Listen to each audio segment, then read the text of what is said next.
अस्सलाम वालेकुम नाज़रीन, कैसे हैं आप सब लोग। उम्मीद करता हूँ सबों को खैर आफियत। नाज़रीन, मुआशी लिहाज से रशिया इस वक्त काफ़ी कमज़ोर होता हुआ दिखाई दे रहा है। अमेरिका के प्रेसिडेंट डोनाल्ड ट्रंप की जानब से रशिया की सबसे बड़ी दो ऑयल एक्सपोर्टर जो कंपनीज हैं उनके ऊपर मज़ीद सेंक्शंस लगा दी गई हैं, जिसके बाद उनका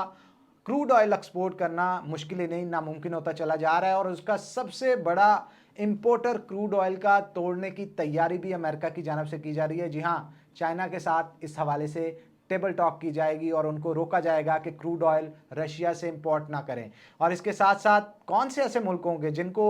इसकी एक्सपोर्ट रुकने से फ़ायदा पहुंचेगा और उनकी जानब से एक्सपोर्ट यूरोपियन कंट्रीज़ और दीगर कंट्रीज़ के अंदर शुरू कर दी जाएगी। और इसके साथ साथ आपको ये भी बता दें कि डोनाल्ड ट्रंप की जानब से दिवाली की शुभकामनाएं देने के लिए नरेंद्र मोदी को फ़ोन किया गया, जहां पे मुबारकबाद दी दिवाली की। वहीं पे साथ एक ज़ोरदार जन्नाटेदार चमाटा जो है वो मीठे से लफ्ज़ों में कहते हुए नरेंद्र मोदी को रसीद कर दिया डोनाल्ड ट्रंप ने, और कहा कि पाकिस्तान के साथ वार नहीं मांगता भाई, अब जंग नहीं करनी पाकिस्तान के साथ। और दबे लफ्ज़ों में ये वो हुक्म था जो कि डोनाल्ड ट्रंप की जानब से इंडिया को दिया गया। दिवाली की शुभकामनाएं, साथ में एक मुंह बोला हुक्मनामा भी जारी किया गया एक किस्म का डोनाल्ड ट्रंप की जानब से, और मोदी को पैगाम दिया गया पाकिस्तान बड़ा दोस्त है भाई, अब पंगा नहीं लेना, जंग नहीं मांगता, अमन मांगता है, शांति मांगता है। तो इन तमाम तर चीज़ों के हवाले से गुफ्तगू करेंगे आगे चल के। लेकिन इससे पहले अगर आपने हमारा चैनल अब तक सब्सक्राइब नहीं किया तो लाजमी तौर पे हमारे चैनल को सब्सक्राइब करें, और उसके साथ साथ वीडियोस अगर पसंद आ रही हैं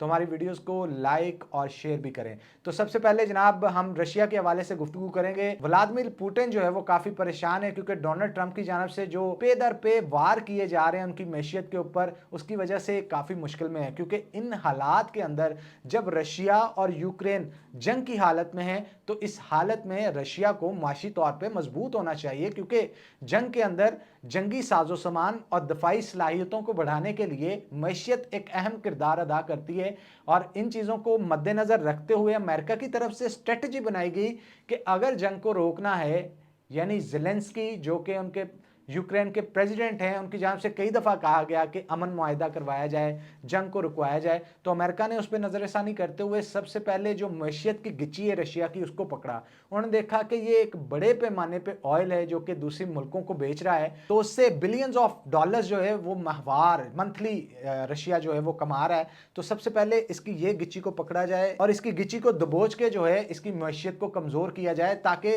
मुआशी लिहाज से कमज़ोर होगा तो जंग में भी ये कमज़ोर होगा, और फिर इस चीज़ से आमादगी ज़ाहिर की जाएगी दोनों जानब से, यूक्रेन की तरफ से जो पहले कर दी गई है तो रशिया की तरफ से भी होगी कि अमन मुआहिदा कोई कर लिया जाए, जंग को रोक दिया जाए। तो इसके लिए दो सबसे बड़ी जो ऑयल एक्सपोर्टर कंपनीज हैं रशिया की, उनके ऊपर सेंक्शंस डोनाल्ड ट्रंप की जानब से लगा दी गई हैं। और सेंक्शंस के बाद क्रूड ऑयल जो एक्सपोर्ट करते थे वो अब दूसरे मुल्कों के अंदर एक्सपोर्ट करना मुश्किल ही नहीं, उनके लिए नामुमकिन हो गया। सडर ट्रंप की जानब से ये जो कार्ड खेला गया है ना, इसके बाद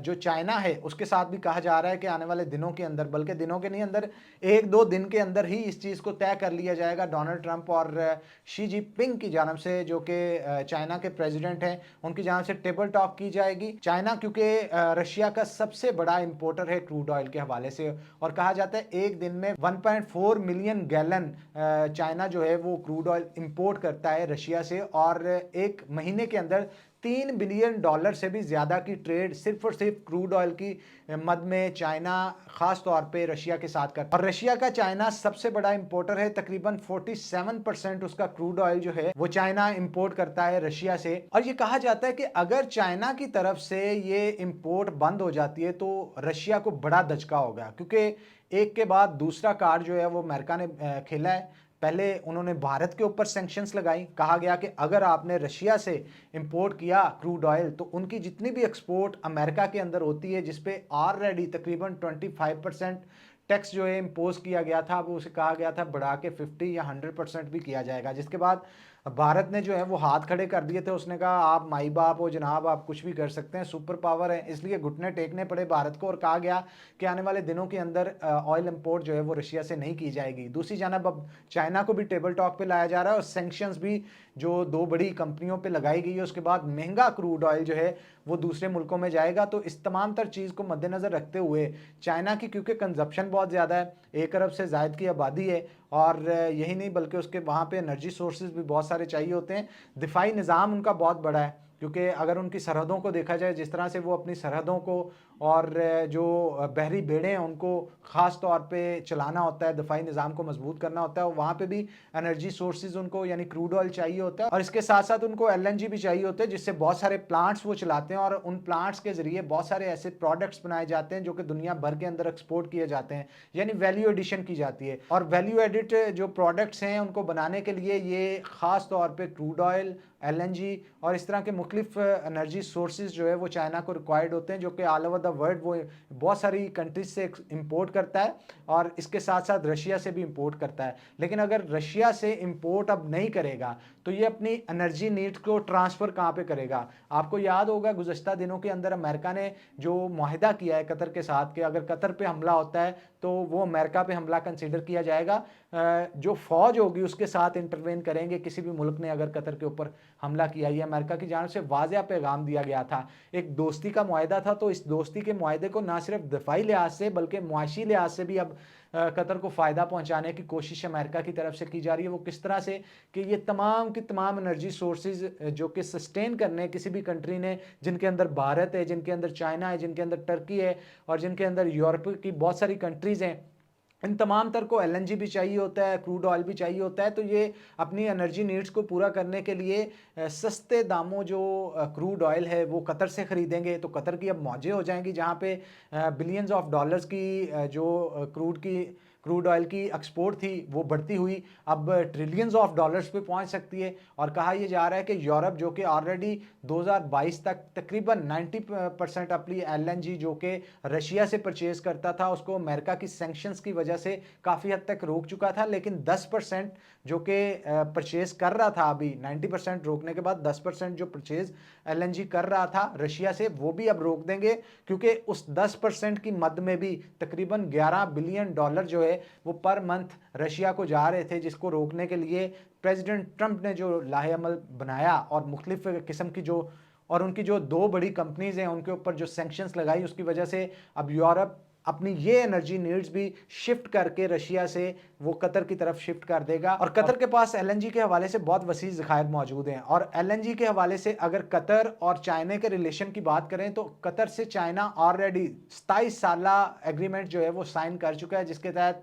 कतर 27 साल तक एलएनजी चाइना को फराहम करेगा। तो अब अपने वॉल्यूम को बढ़ाते हुए वो मज़ीद भी एग्रीमेंट्स आने वाले दिनों में कर सकता है। तो इस चीज़ का सबसे ज़्यादा फ़ायदा अगर किसी को हुआ है तो वो दो मुल्कों को हुआ है। एक तो यूक्रेन को जो कि जंग की हालत में इस वक्त रशिया के साथ, और दूसरा कतर जो कि अमेरिका के साथ दोस्ती और तावन को बढ़ाते हुए शराकतदार बन गया था। और इस चीज़ का फ़ायदा उन्होंने भरपूर तरीके से उठाया कि जो इंटरनेशनल क्रूड ऑयल की और एलएनजी की मार्केट है, अगर भारत वहाँ से छोड़ देता है, अगर चाइना वहाँ से छोड़ देता है, तुर्की वहाँ से छोड़ देता है, ये तमाम की तमाम अपनी क्रूड ऑयल और एलएनजी की नीड जो है अब सिर्फ और सिर्फ कतर से पूरी करेंगे। तो अमेरिका ने जो है वो एक तीर से दो शिकार किए हैं, और तीसरा उन्होंने दुनिया भर को खुश किया है कि वो वॉर को रुकवाने के लिए रशिया और यूक्रेन की मुकम्मल तौर पे हमायत का ऐलान कर रहे हैं और कोशिश कर रहे हैं कि रशिया को माशी तौर पे मजबूत करके घुटनों पे लाया जाए, और व्लादिमीर पुतिन ये खुद कहें कि जनाब ठीक है हम वॉर को रोकते हैं। और तकरीबन 9वीं वॉर होगी जो कि प्रेसिडेंट ट्रंप के अपने दौरे हुकूमत के अंदर उन्होंने दुनिया भर के अंदर रुकवाई होगी। और ये कहा जा रहा है कि प्रेसिडेंट ट्रंप शायद दुनिया में इस दफ़ा प्रेसिडेंट इसलिए ही बने हैं कि दुनिया में जितनी भी जंगें छेड़ी जाती हैं उनको मुकम्मल तौर पे ठप किया जाएगा, बंद किया जाएगा, और दुनिया को पीसफुल और पुरअमन दुनिया बनाया जाएगा, जहां पे किसी किस्म की कोई जंग नहीं होगी, सिर्फ और सिर्फ होगी तो ट्रेड होगी। अमेरिकन प्रेसिडेंट ट्रंप कहते ही ये हैं कि मैंने किसी मुल्क को भी ब्लैकमेल करना होता है तो मैं उसके साथ जो ट्रेडिंग डील्स हैं उनको कैंसिल करने का कहता हूँ, या उन पर सेंक्शंस लगाने का कहता हूँ, या फिर ये कहा जाता है कि आने वाले दिनों के अंदर जो उनकी एक्सपोर्ट्स होगी, जो उनकी एक्सपोर्ट अमेरिका के अंदर होगी, उसके ऊपर जो टैक्स है उसको बढ़ा दिया जाएगा, जिसके बाद वो मुल्क ऑटोमेटिकली घुटने पे आ जाता है। और इस चीज़ का बार बार जिक्र करते हुए उन्होंने पाकिस्तान और इंडिया की जंग के हवाले से कई दफ़ा ये कहा कि जब दोनों मुल्क लड़ रहे थे तो मैंने उनको साफ तौर पर कहा कि आपकी एक्सपोर्ट के ऊपर जो है वो टैक्स को, ड्यूटीज़ को बढ़ा दिया जाएगा, जिसके बाद दोनों मुल्क सुलह पे आमादा हो गए। अब यहाँ पे मैं ये लाजमी तौर पे बताना चाहूँगा कि अमेरिकन प्रेसिडेंट की जानब से दिवाली का इवेंट, जहाँ पे पटाखे फोड़े जाते हैं इंडिया के अंदर, बड़ी खुशियाँ मनाई जाती हैं, इस इवेंट को बड़ा सेलिब्रेट किया जाता है। तो इस इवेंट के हवाले से प्रेसिडेंट ट्रंप ने नरेंद्र मोदी को खुद कॉल की, ख़ास तौर पे कॉल करके मुबारकबाद दी। तो जो नरेंद्र मोदी हैं वो बड़े खुश हुए कि यार अमेरिकन प्रेसिडेंट मुझे मुबारकबाद दे रहा है। अब जो दूरियां बढ़ी थी वो कम होती हुई दिखाई दे रही थी उनको। तो दूसरी जानब उनकी जानब से एक और बात कर दी गई और दबे लफ्ज़ों में कह दिया गया कि जनाब पाकिस्तान से जंग नहीं करनी, क्योंकि बहुत सारी खबरें सुनने को मिली थी पिछले दिनों। इंडिया के जो आर्मी चीफ है उनकी जानब से भी एक पैगाम जो है वो दिया जाता है और कहा जाता है कि ऑपरेशन संदूर 2.0 यानी एक और ऑपरेशन संदूर लॉन्च करने की तैयारी इंडिया कर रहा है और इस दफ़ा पाकिस्तान को मुंह की खानी पड़ेगी। इस तरह की बहुत सारी बातें जो है उनकी जानब से की जाती थी और कहा जा रहा था कि इस दफ़ा पाकिस्तान के एयरक्राफ्ट भी गिराए जाएंगे, नेवी भी हमला करेगी, फलां करेगी, ये करेगी, वो करेगी। तो जनाब ये तमाम तर प्लानिंग्स जो हैं वो चौपट हो गई हैं सिर्फ और सिर्फ एक फ़ोन कॉल के ऊपर, जो कि प्रेसिडेंट ट्रंप की जानब से नरेंद्र मोदी को किया गया। मुबारकबाद देने के बाद उन्होंने साफ कहा कि अब कोई भी हरकत ऐसी ना करना जिससे जंग छिड़े, और पाकिस्तान के साथ जंग करने के हक में अमेरिका बिल्कुल भी नहीं है। तो इट मीन दबे लफ्जों में प्रेसिडेंट ट्रंप की जानब से यह कहा गया कि अगर इंडिया ने इस दफा पाकिस्तान के साथ वॉर शुरू की तो इट मीन्स कि वो प्रेसिडेंट ट्रंप के कहे को नहीं मानेंगे। तो अगर उनके कहे को ना माना तो इंडिया को बहुत सारी जगहों पे मसाइल का सामना करना पड़ेगा। इंडिया पाकिस्तान को मजबूत करने के लिए अमेरिका फिर दफाई सामान भी देगा, इंडिया के ऊपर बहुत सारी सैंक्शंस भी लगेगी, इनकी एक्सपोर्ट के ऊपर टैक्स भी लगेगा, मुआशी तौर पे भी इनको नुकसान पहुंचाया जाएगा। और इसके साथ साथ प्रेसिडेंट ट्रंप अपनी तबीयत के किस तरह के आदमी है ये तो पूरी दुनिया को पता है। जब वो एक बात कर देते हैं तो फिर उसके ऊपर डट जाते हैं।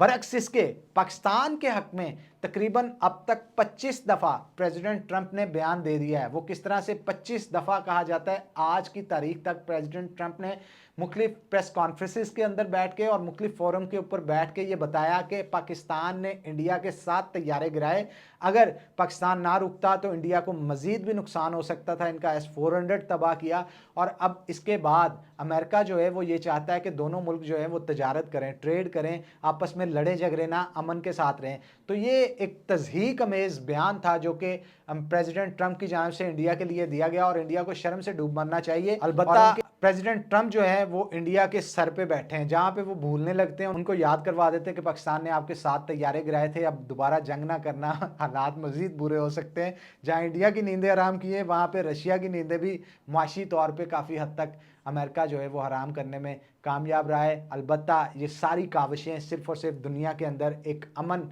कायम करने के लिए अमेरिकन प्रेसिडेंट की जानब से की जा रही हैं। ये उनकी जानब से कहा जाता है, जो कि एक अच्छी चीज़ है। दुनिया में अमन कायम करना चाहिए। जंगें अगर कहीं हो रही हैं तो उन्हें रुकवा के टेबल टॉक करनी चाहिए। तो इस तरह की मजीद खबरें लेके जनाब फिर से आपकी खिदमत में हाजिर होंगे। तब तक के लिए दें हमें इजाज़त, फिर होंगे आपकी खिदमत में हाजिर। अल्लाह हाफिज़।